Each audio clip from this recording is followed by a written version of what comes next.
Hello, and thank you for joining us for this week's edition of It's Your City. I'm your host, Cortney Bloomer, here in the studios at the Brewery Arts Center with this week's guest, Jim Peckham from F.I.S.H. Jim, thanks for being with us.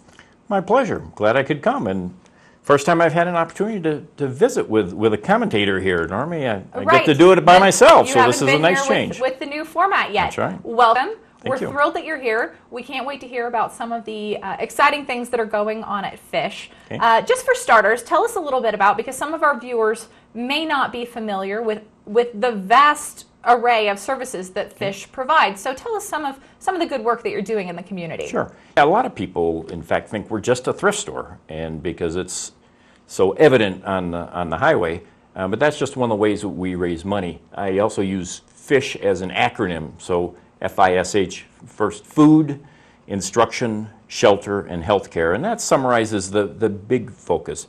From a food standpoint, we have a food bank, we have a family dining room where we feed, between the two of them, we probably put out about 4,400 meals every week. Instruction, we do a lot of training, we do on-the-job training and things to develop people's skills so that they can go back in the workforce.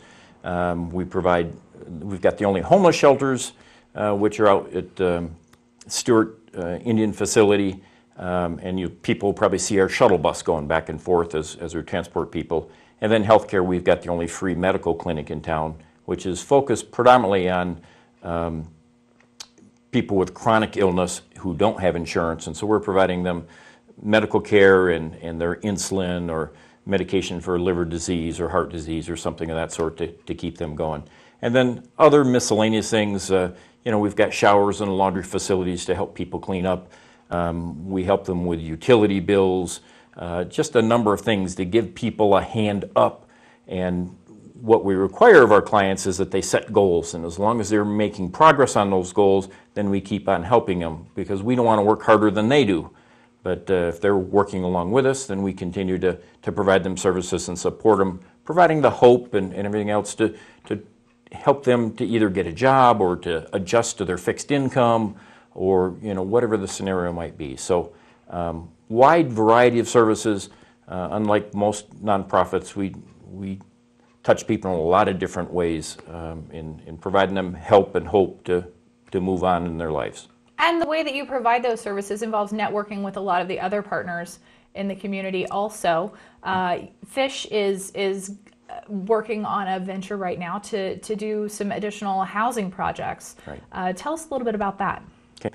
Yeah, and as you indicate, part of our formal name is F.I.S.H. Emergency Referral Services, and so we do refer people to other agencies. But right now we had some property donated to us, and we got the property and the rest of the mortgage, and now we're working with rural housing to put in 39 units, so 39 apartments to help people with low income to provide some housing. It was an area that it's for people who aren't necessarily homeless but have low income, and there's a significant need in Carson City. So we saw the value. We've been working on it for 3 or 4 years. In the last year and a half or so, we've got rural housing helping us. We've now got it fully funded, and we expect that probably spring of 2017 it'll be opened and providing some services from that standpoint. And we've also designed it in a way so that if people have medication management or need counseling or other things, it can all happen on site. So people like behavioral health from the state standpoint, they can come in and work with groups of people that are staying there. We'll have an OJT area where we can develop some skills. And OJT is on-the-job training, yes, of course. Absolutely. And good point. We get a lot, 3-letter acronyms. And then just to develop their skills, and then we can be a reference for them for other employment, or we can grow on some of the skills that individuals already have. And again, that develops that hope and that confidence where a lot of people, especially because of the depth of the poor economy we've had and the joblessness that we saw. I mean, there's a lot of people after a year and a half, 2 years of looking for a job that just have lost all hope. And so getting them re-engaged, getting that moving forward. And again, it's going to be a beautiful apartment complex. And, it's something very valuable. In fact, the people we work with to develop it, other agencies and organizations that are helping us in the design indicate that there's nothing like it in Nevada based on what we're trying to accomplish and the ultimate design is going to be. And again, we're just pleased that we were able to link up with rural housing and get some federal funding and everything else coming into Carson City. Now, you mentioned, of course, the economic downturn. The Carson City region was hit hard by that. Tell us a little bit about the number of clients that F.I.S.H is seeing now, as opposed to maybe at the beginning of that, and then how many folks were you serving at the low point here in Carson? Yeah, we've recently put in a new database that helps us to determine unduplicated count. And we've been running recently, the last 5 years, every year has been a record high. And the last 12 months, as of June 30th, is when our fiscal year is, we were just shy of 10,000 people that we were helping. And we help people from 4 counties. So it's Carson, Lyon, Douglas, and Story counties. So that was a high. We saw that an awful lot of people that we were helping have left the community. And we find that 4 kinds of people that we tend to deal with. We have people that are highly motivated, and those are easy to identify. They're quick and they're off to the races, as soon as we give them a little direction. Those that need motivation, those that are kind of manipulators that just are trying to get as much as they can for themselves, and then people mentally or physically incapable of helping themselves. And what we saw during the downturn is a lot of those highly motivated people left town. So they took off to find the jobs because there just weren't any here. And then we developed relationships with the other 3 groups to figure out just how to categorize them.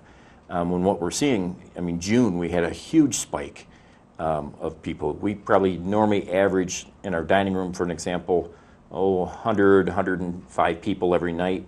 We were 187.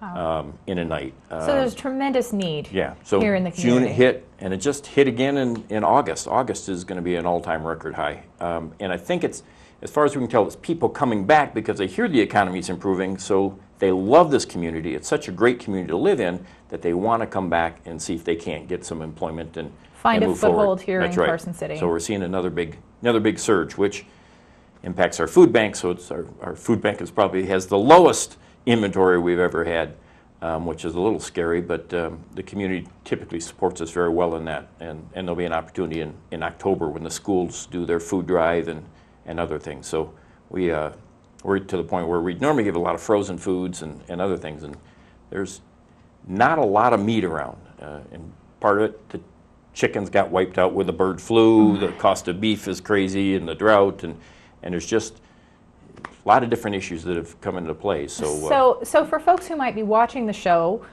today that want to help out and provide maybe a donation to the food pantry, how can people do that? Yeah, Monday through Friday, if you pull into the parking lot behind the thrift store, if you look off to the right, there's a roll-up door that says food bank over it. There's a little doorbell there. But Monday through Friday, pretty much from 9 to 5, they can go ring that doorbell. Someone will come out and assist them with taking care of things. And if they've got excess garden, tomatoes and zucchini and things of that sort, we collect those there as well, take them across the parking lot to the dining room where we make gourmet style meals for people. And it's exceptional food. And you've eaten there before, I think, haven't you? Or not? I have not, but I might have to come check it out. There you go. I say we brought a lot of the chamber people through, and I was thinking you were with one of those groups. I didn't make it that day. But I'll have to stop by. I often stop by the thrift store. Yeah. Love it. Tell us about the facelift that's happening there. Yeah. The board and I were talking about F.I.S.H and our position in the community. One of the other unique parts about F.I.S.H is that we don't rely much on government grants. 95% of our funding comes from the local community. And again, we've been well supported between the grocery stores, the local businesses and individuals, including those shopping or donating at the thrift store. Both those are great ways that we bring in cash. We thought, well, how do we give back to the community? And as the city's been talking about downtown redevelopment and trying to change the image and make a more positive impact when visitors come to town, we decided to give our building a facelift to kind of renew that. And we were looking at, the building was built in the 1960s. We looked at a 1960s version, we looked at an 1860s version, and overwhelmingly the board decided, hey, let's go with an 1860s look. So it'll be kind of a Virginia City look. I mean, people should have a pretty good sense of how it's coming now. Very Western, Old West in its style. If you drive past the facility on Carson Street at the corner of Carson and Long, construction is going on right now. It looks boarded up. Can people still shop there? Oh yeah, it's definitely open. One of the things that has been a challenge is there's a lot of people that, again, donate to the cause to help the people in need. And I wanted to make sure that they didn't feel, hey, I gave you $25 to help the homeless people, and here you are putting on the store. Well, we're getting volunteer labor.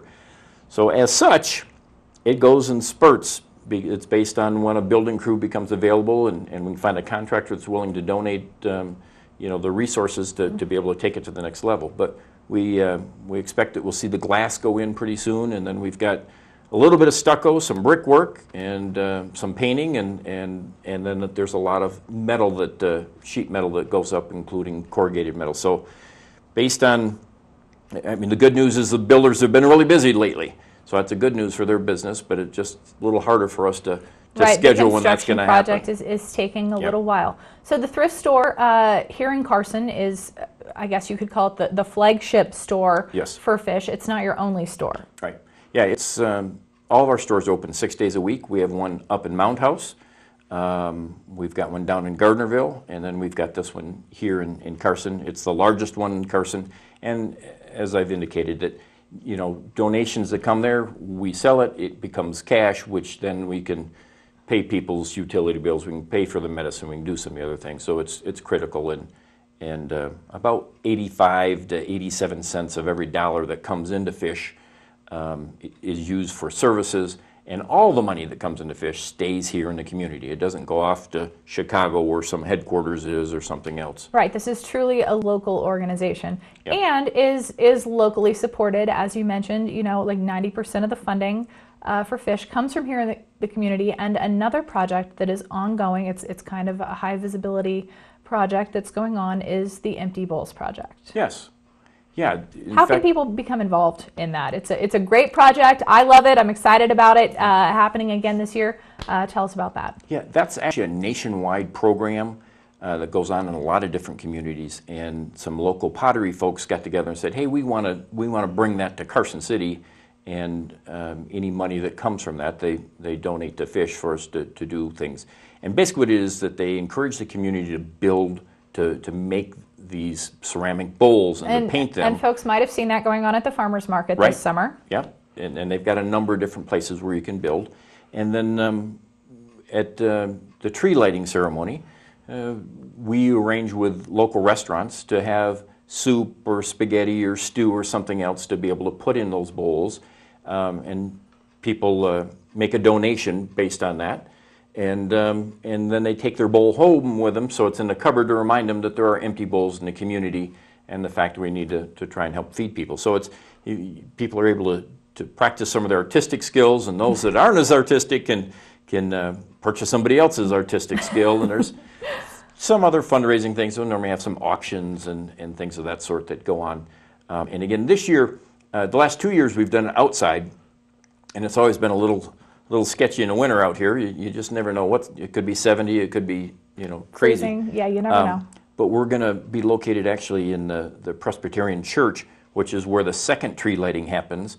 And so people can go to the main tree lighting, come back to the second tree lighting, come inside for a nice bowl of soup or stew or spaghetti or whatever might be donated from the restaurants, get warmed up, and then maybe head out to the ice rink and other things. So we thought that was a great location to bring people in, get them thawed out. If in fact, because we're due for a it was warm last year. It was warm. Nice. It was nice out, but this year it might not be. Yeah, we're due for some snow. We're all praying for that. So we certainly hope for some snow. So we're hoping that's coming. So lots of ways that people can support Fish, and lots of ways that Fish is supporting our community. If people want to learn more about the organization, Is there a website or something that people can visit? Sure. We have website, Facebook, Twitter. I mean, we do all those things. We have newsletters we send out. Our main email address or website is nvfish.com.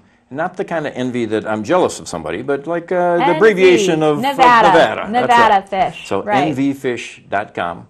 And again, we've been around since 1979, and probably the biggest and longest serving nonprofit in town. And again, we work with all the other nonprofits, sharing the food that we get, as well as referring people for those services and accepting referrals from them. So all that works out great. Local services, local support. Fish is such an important part of Carson City. Thank you for all that you do here in our community. We're happy to support you. And thanks to all of you for joining us for this week's edition of It's Your City. I'm Cortney Bloomer. We'll see you next week.